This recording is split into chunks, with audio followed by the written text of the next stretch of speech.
Bien, buenos días, bienvenidos al segundo episodio de la quinta temporada de Cielo, Falso. Cielo Falso es el ciclo de conversaciones transdisciplinares desarrollado por la Facultad de Arquitectura, Diseño y Construcción de la Universidad de las Américas, donde hemos tenido ya por 5 años la oportunidad de invitar a distintos académicos, artistas, investigadores, a compartir prácticas, ideas, performance que provienen justamente de un enfoque que intenta cruzar libremente entre los distintos límites de la disciplina. Hoy día tenemos la oportunidad de conversar con Kristine Samson. Kristine Samson es urbanista, tiene un doctorado en urbanismo de la Universidad de Roskilde, donde forma parte del cuerpo docente de la Escuela de Comunicaciones y Artes, de Estudios de la Ciencia y también del grupo de investigación transdisciplinario en cultura visual y diseño de performance. Esta conversación la vamos a llevar en inglés. Los subtítulos podrán aparecer prontamente en YouTube una vez que lo tengamos arriba. Así que ahora voy a cambiar a inglés para darle la bienvenida a Kristine, poder presentarla y poder iniciar esta conversación con ella. Hi, Kristine, how are you? Hi, I'm fine, thanks. You? Great, great. Good as well. It's nice to having you here. Welcome to the 5th season of Cielo Falso. This is the 2nd episode of our 5th season. And we have had the opportunity for 5 years now to talk with different practitioners that had developed through research and artist-based practice and other kinds of knowledge generation, that being able to move very fluidly between disciplinary boundaries. So we are very excited to have this conversation with you. Kristine is an urbanist, a thinker, activist, and disciplinary scholar who is not so much interested in analyzing how the world is, but rather how to affect its becomings.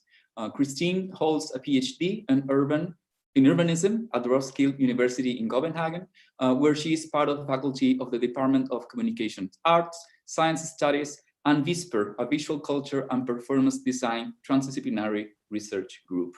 So Kristine, once again, it's a pleasure to have this opportunity to talk to you. It's my pleasure, thanks. So I will like to start this conversation opening up and reflecting on this idea of transdisciplinarity as a methodological framework, you know, as a space of operations in which we can see things and being able also to act upon those things. So to frame that conversation, I would like to ask you, why do you think that we need a transdisciplinary approach to face issues related to spatial and urban development? I think, well, I myself is very much situated between various disciplines, and sometimes I even get confused about what disciplines I'm in between. But if we say that I have a performance design or performance artistic approach into the urban, I think that actually a more artistic and transdisciplinary approach to the city is necessary to capture all its diversities. So, for instance, in Denmark, we have a very strong architectural tradition when it comes to urban planning. So it's mainly architects who are urban planners on the one hand, and on the other hand, we have social scientists working with the overall plans for the city. And I think to have a user perspective into the city, I think that arts and performance and more transdisciplinary methodologies can open up the city in ways that are often neglected in the perspective of architecture and the social science version of urban planning. So I simply think it's a necessity also to engage people to map the city differently. And to engage with urban qualities that are often neglected when it comes to a strict architectural or urban planning perspective. Yeah, so in that sense, I feel that this idea of having new or a more diverse number of tools to approach this, it's also related to these calls, these current calls from post-humanities, to maybe reset modernity, and to really question this really tightly framed domains of analysis and knowledge, and see what's outside of them, what we can collect if we think outside of them. Yeah, I definitely agree. It's like we've been, we are in this Anthropocene situation where we have thought the city, for instance, very much from a human perspective, human livability, for instance, but also you can also say from a more commercial perspective, definitely also. But it seems that we have become too narrowed in on a human-centered city, and actually working with other approaches might open the city up towards other species as well, other ways of living, and other forms of living that are actually part of our own lives. In that perspective, I think the Corona crisis and the lockdown, at least in Denmark, had showed the citizens in the city how much value you can find in nature and the environment. And it's actually a necessity for cities to have a nice environment. And we simply need other methods actually to try to grasp that the city is not only concrete and traffic and commercial infrastructure, that it is also the place for diversities and other species.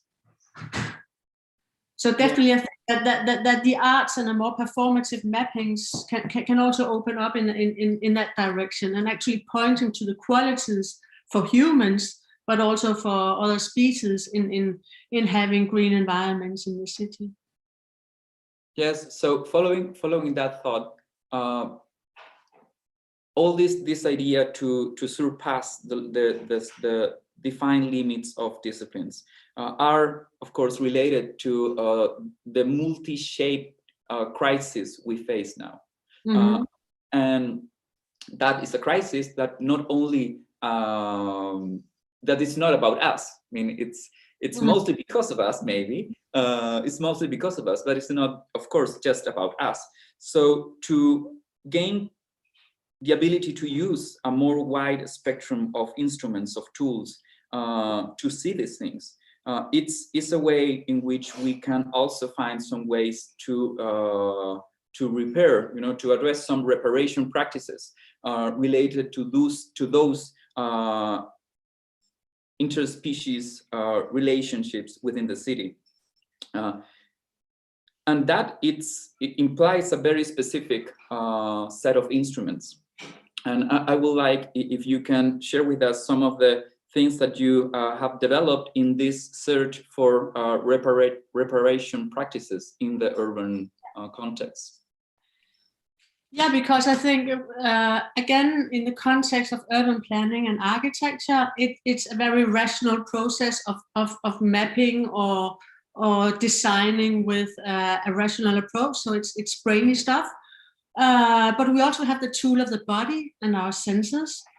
And so many of the approaches that I've been practicing in, for instance, my course in performative urbanism relates to the body and the movement, our movements in the city. So you can say it's kind of an expanded psychogeography where you actually use your own body and your senses in reflecting and experiencing the city, and actually map your impressions and expressions in relation to your body. So to give an example, I'm currently working with a common, an urban common outside of Copenhagen, which is a very rich biodiverse area, very close to the city center. But actually to understand this other part of the city and and these other species, plants, animal, wildlife out there. I think you can approach it rationally by mapping, understanding what kind of species are here, but you can also approach it through your body and your senses. So I've been experimenting with choreographies and walks where we actually walk in the commons and experience the environment and its multiple species. So how listen to the skylark, for instance, lying in the grass, feeling the verticality of the branches on the trees, working with your own body connectedness to the environment. So this is kind of an ability that we might, in a very modernized approach to the city, we might have forgotten.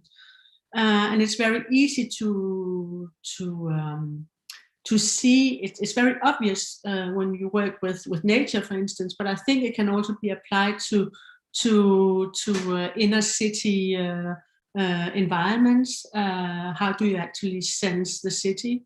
How do you react to it? Where do you find places of comfort? Where do you experience distress? So this is broadly to work with affective, sensuous approaches to the city. Again, there's a huge challenge to actually collaborate with architects and planners disregarding, but I believe strongly that it's a way of actually engaging citizens and users, not only doing it as a professional, but also as a way of engaging citizens and users in the city that might work well in terms of participatory design and approaches like that. Mm-hmm. Yeah, and well, a lot of things. I know that you've been doing similar stuff with the Question project. So so this might still be on a more intellectual level, raising questions, but again, it has a spatial and aesthetic approach to it. So yeah. I think we need something to meet, to make us encounter the city. And the senses and the aesthetic could be a starting point. Or what do you think? I really like this idea of like an event-based urbanism, in terms that actually you need for something to happen, being a performance or just a conceptual notion to rearrange your sensorium, to see things that you are not used to see. So it can be an event, and I think that in that context, arts and performance can really play a role in the activation of that. But I really like this thing of action and reflection. It's an event, but it's also a conceptual framework. This transdisciplinary conceptual framework. So I was thinking that it's okay. I will put some points to get to the final point, but we can agree that there are things that are outside the realm of tightly framed disciplines. One approach is to think that those things that are outside are what are outside ourselves, as humans. So you have the relation with non-humans, the relationship with other agents, agencies, enchantments, neo-materialism, vitalisms, all those things are or we have been told that are outside of us.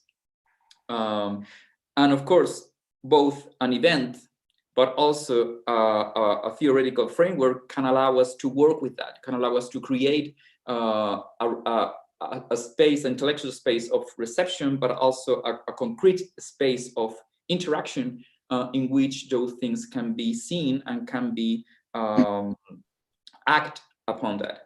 But I think that there's also another aspect, just putting some things on the table and then we can mix it up, that is the otherness that it's a part of us, you know, and I think that, and I tell this because there's also a big part and a very interesting part of your work that deals with activisms, that deals with citizen participation in favelas or ghettos, you know, that they're all also part of our crisis and ourselves, you know. So are these same tools pertinent to those projects, or are some things that are more pressing, you know, or more pertinent to talk about this or to act on those contexts?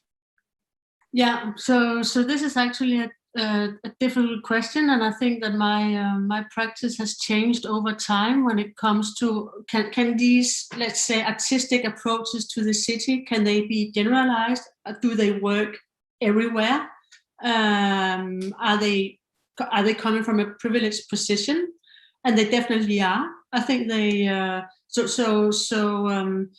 so let's say 8-10 years ago, I would be very certain that artistic practices and art in public space would be a good thing to apply to work with in ghettos or favela areas.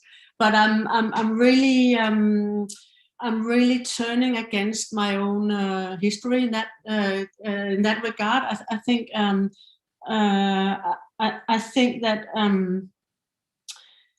that citizen participation must come very locally, basically, and there might be, you might say that there could be provocations, or you could kind of articulate things together. But I very much think that a too artistic approach into other urban areas than what you come from yourself is problematic, but rather it should be a negotiation where you actually work with the force field of passions in those spaces, and also with the frictions. So this is at least what I have become aware with, in particular with working with a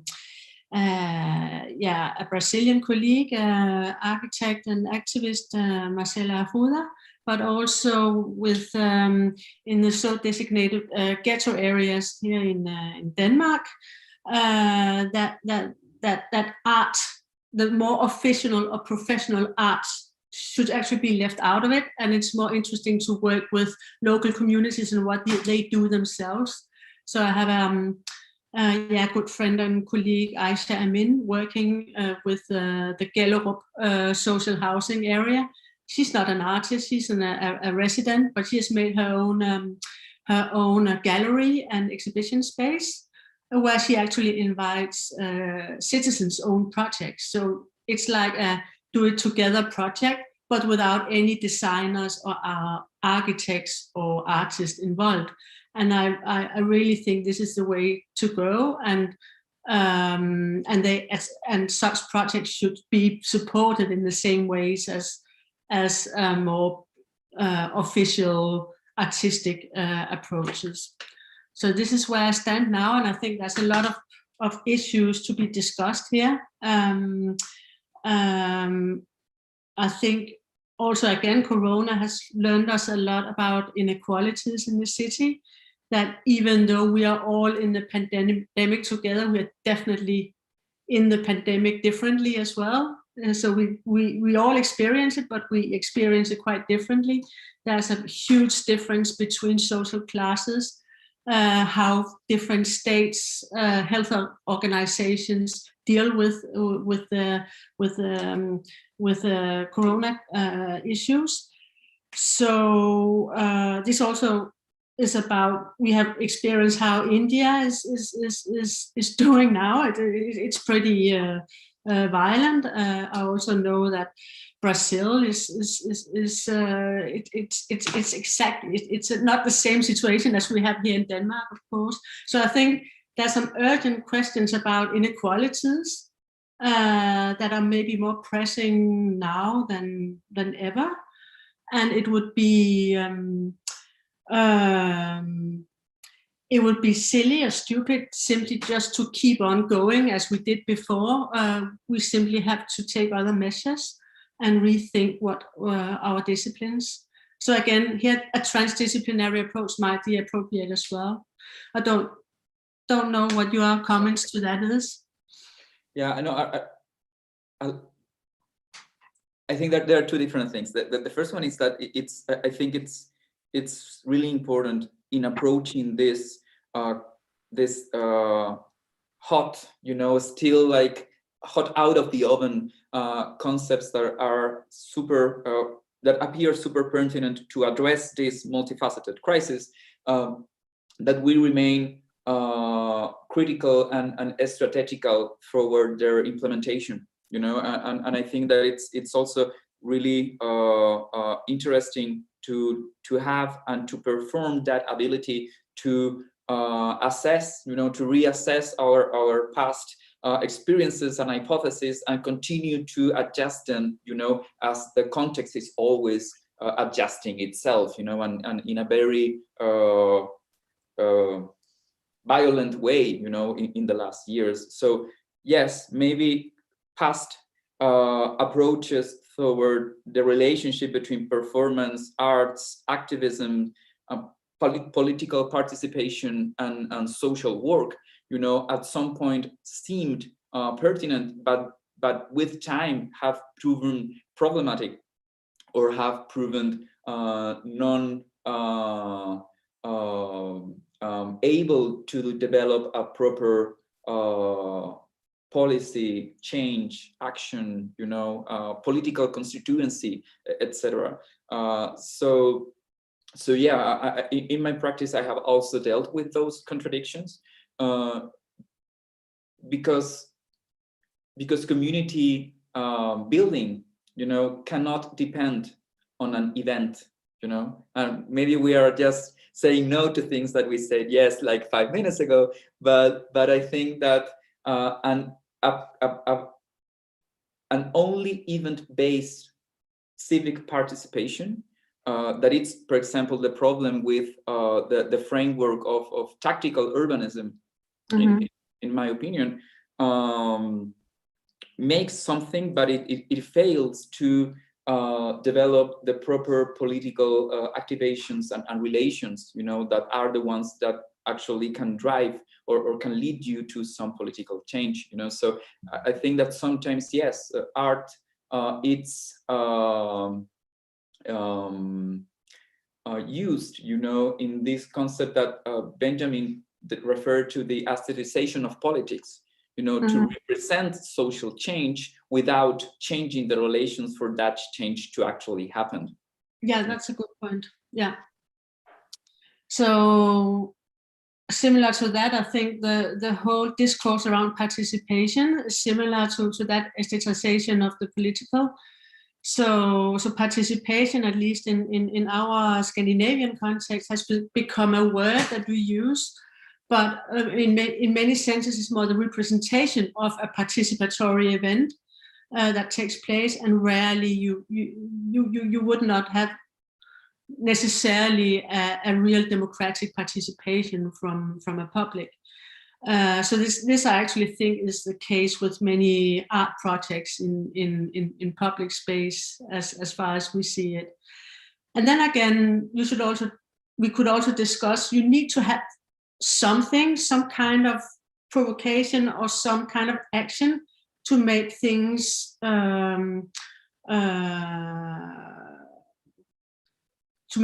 move. So maybe we are actually back to the methodological question, not making art, but actually trying to work artistically or creatively by, for instance, posing questions or doing things otherwise, doing things together. Food activities, I think, are excellent for actually doing that. Making food together, cooking together, also collecting plants and fruits, for instance, in the environment. So actions like this might initiate some of the passions or some of the vitalist forces, if we should call it a bit, talk about it more theoretically, activate some of these forces and bring people together, and also bring them together in their environment. Yes. But definitely something I really ask myself a lot about these days, how actually to find the balance. So it's not just becoming another art project colonizing into other people's urban lives. Yeah, that's a key point.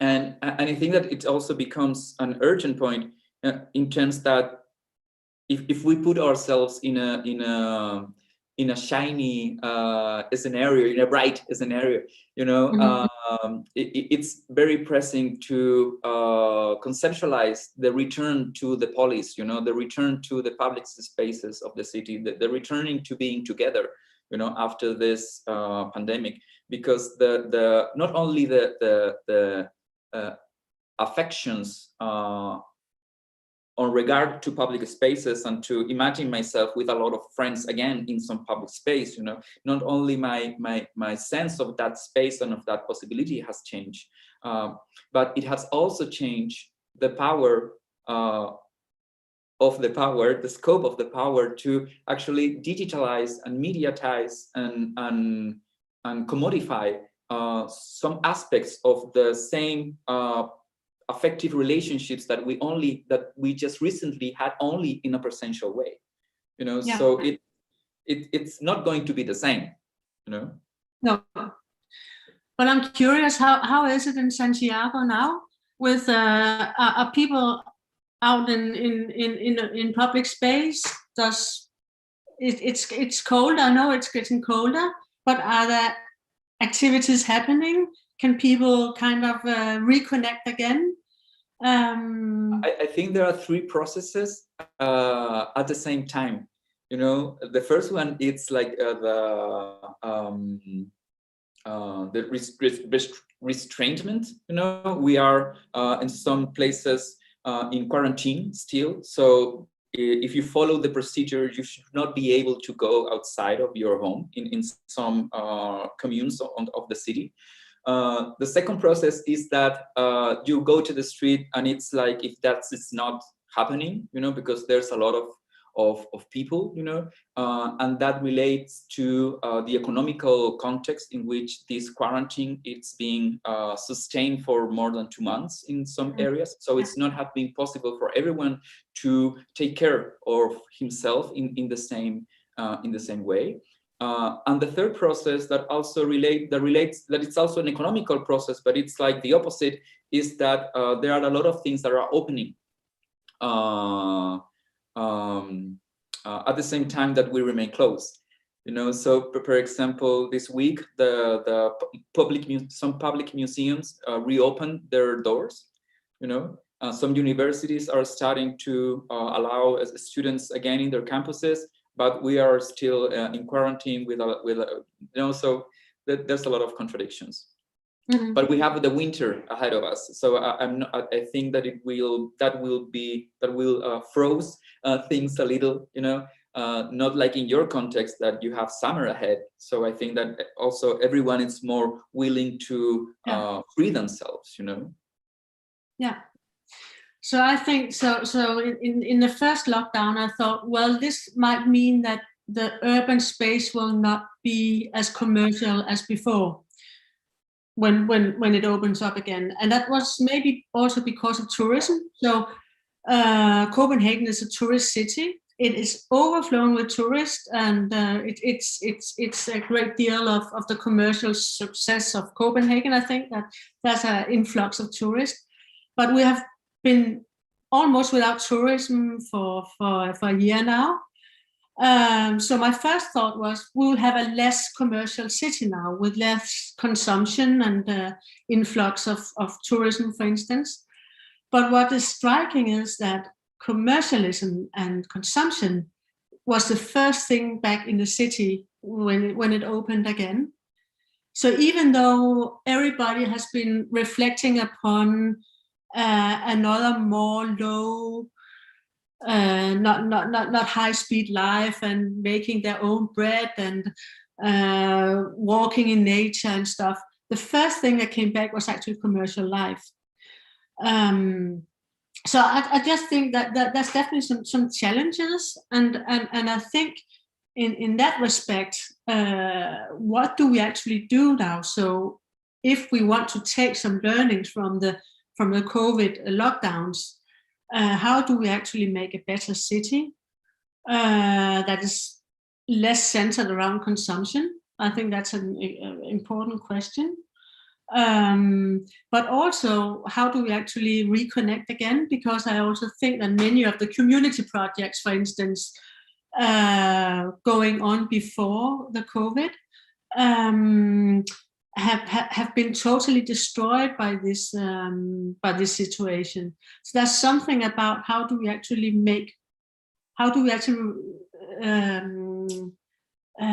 reconnect again and make communities again that are not based on consumption, and that might also entail cultural consumption, because we definitely have a lot of cultural consumption in Copenhagen as well. Yeah, and I think that maybe that brings us back to the framework we were discussing at the beginning of our conversation in relation to this performance art, event-based gathering and community building. In the aspects that we now recognize that it's pertinent, and super potent, in itself, to actually create that kind of engagement and awareness.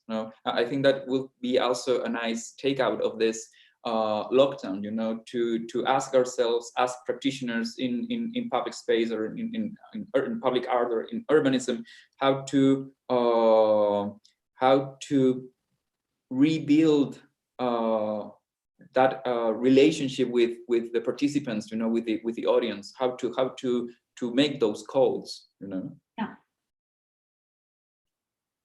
And another aspects of the projects that you have been developing, it's that it's very interesting for some research lines in our faculty, is its sound, and how it remains also as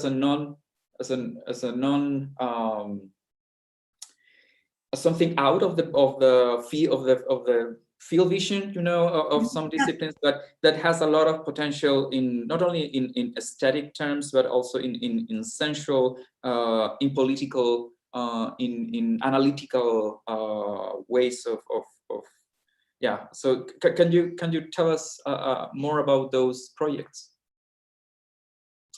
On sound, so right now, I have worked with sound in different ways. Right now, I'm working with sound more as a listening practice. So how do you actually listen to things that are overlooked, or how do you actually overhear things that you are not aware of? But I have also worked with sound in terms of the audio paper, actually trying to say, well, we can actually get sound into academic formats as well. So you can say in urban studies and architecture, the visual approach has been very have had big impact. In academia, it's still the word that counts. So we write articles and stuff like that. But it's like sound has been neglected for a long time. So what I have tried to work with the audio paper is actually to say, well, you can actually combine field studies with actually academic dissemination. So you actually get a more dispersed way of communicating your research, having different voices into the paper that can actually both human voices, but also voices from the environment, and work with that. So it's actually to try to work with the multiplicities found in space, and that I think I work with generally. How do you actually try to capture the multiplicities in urban spaces? And I think sound is very good at actually capturing and following qualities in urban space that the visual or the written word are not able to grasp. So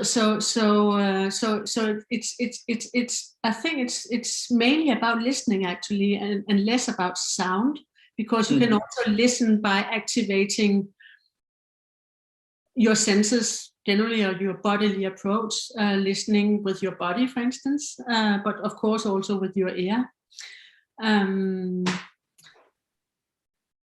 Nice. So I really like this idea of scientific dissemination meets microhistory methodologies, you know, like these oral archives, you know, of researchers sharing their knowledge into like a more mainstream kind of platform, as a journal that does podcast, you know, like that kind of media mix. I think it's really it's really interesting. And talking about dissemination of scientific knowledge, one thing that I will also wanted to ask you is that in the context of the university as an institution, transdisciplinarity and artistic-based modes of research are also something that it's outside sometimes or of the vision field, or of a hard-bounded disciplinary structure of institutions, you know.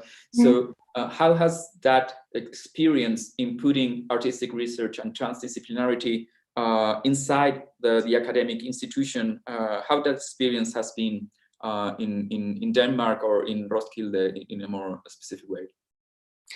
I think it's a long struggle. Unfortunately, it's a continuous struggle.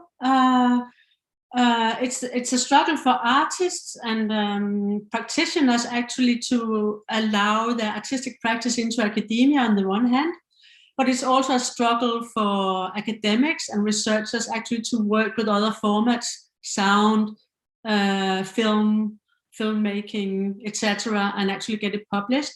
So there's something in the whole academic system that is working against this transdisciplinary approach. So I think it's almost a daily struggle, but it's also a pleasure many times when it actually when you succeed in doing things, when you get something published with a film, for instance, or with an audio production related to it, or when you succeed in going to a huge conference with classical academic papers and actually do a performance lecture, and people think it's funny or interesting.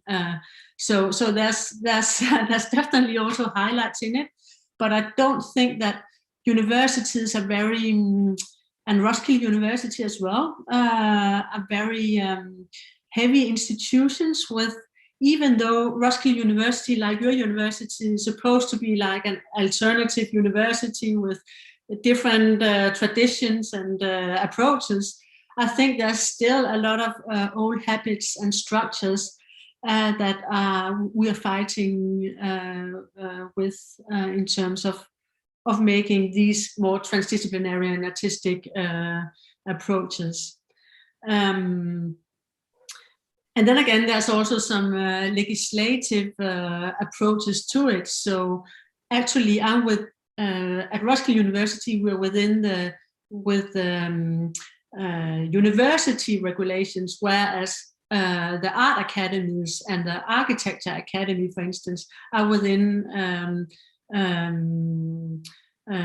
Bell Arts, artistic. So it's two different juridical disciplines. And when you try to mix those, and they have been separated for such a long time, there is of course a lot of frictions and battles. So for instance, there will also be artists and architects saying to me, so what are you actually doing working with our artistic approaches? And on the other hand as well, academics that would say, well, why are you actually as an artist or design practitioner, why are you actually coming into academia? What do you think you're doing? So it's like these constant negotiations are taking place. And then again, I think we must definitely do it, because it's part of research actually to have negotiations and problematize your own point of view all the time. And for that, I think I stick to that. I'm as you introduced me, I'm not that interested in how things are at the moment, but more how could they actually, how could they become otherwise? And I think that is negotiations I would like to do in academia as well. Try to change it also for my students, for the sake of the students, that they should not always give in a paper in a traditional written language, so they can actually experiment, do audio productions, videos, etc., and get credits for that. And I think you are in a similar position, right? Yes, we are happy to be in the same team.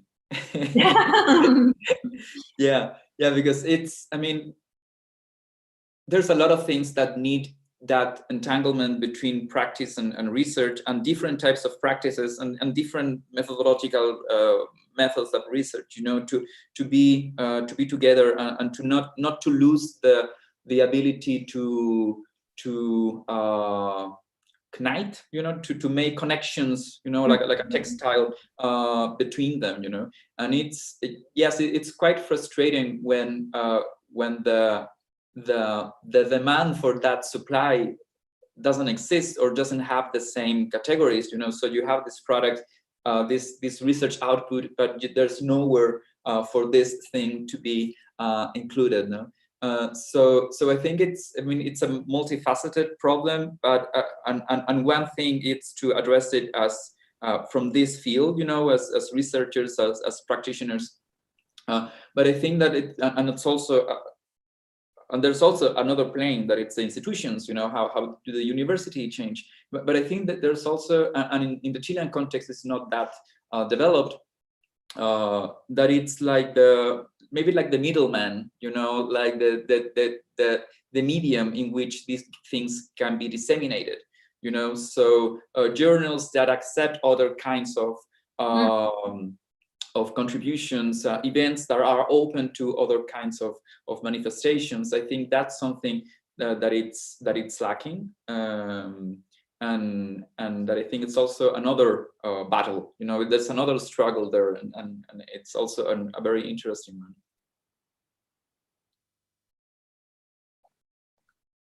Great. So I don't know if you want to add some final reflection. I have one, but I think that we have go through a lot of subjects in our conversation. Yeah. Okay, I will go with mine. I mean, it's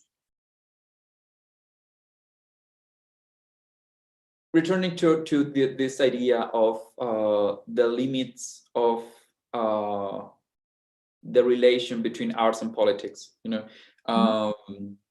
I can't be oblivious of the process in which we are now in Chile. You know, during the last 2 years, and that it had us now at a moment in which the first meeting of the Constitution Assembly, we are like 6 weeks for that or 4 weeks for that first meeting to happen.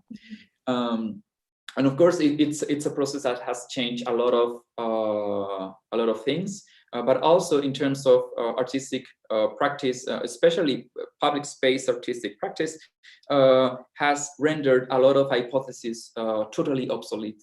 You know, and I think that, for example, in looking back at how this process developed and how it very organically created a visual and material aesthetic culture, the idea that you can, as you said, colonize aesthetically colonize the political expression of someone else, you know, it's no longer possible, you know, especially when there are so many strong things happening, you know, and looking for their own voice.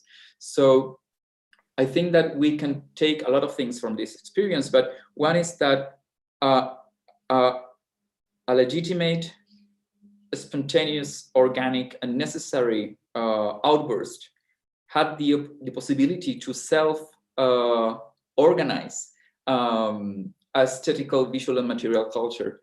At the same time that the way in which that developed, you know, with a lot of violence, with a lot of violations to human rights, with a lot of political agreements in a good way and in a bad way, finally led us to this point in which we can, as a country, get together, choose democratically a set of representatives and work on a new constitution, you know. So I think that it provides for a very demanding but also very clear template, you know, on new possible relationships between art, active event-based urbanism, participation, you know, and political change. Yeah. Yeah, let's hope we can learn from that. Yeah, I think that when you talk about self-organization, this is definitely one of my concerns and interests as well.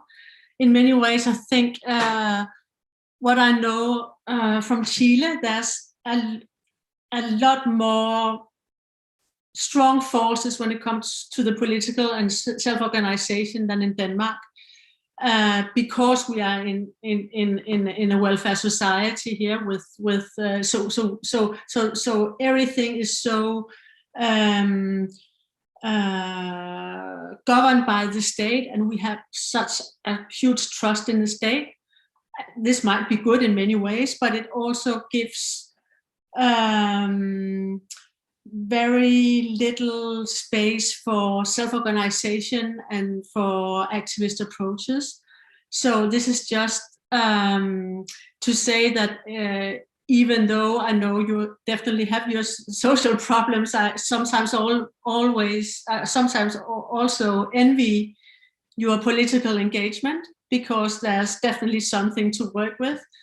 And I guess in many ways that this also has sparked my interest in Chile and Brazil, among others, because there is a force field of passions in the city that I think is very fruitful. So let us hope for that, and let us see art and architecture and design as supportive for those self-organized movements.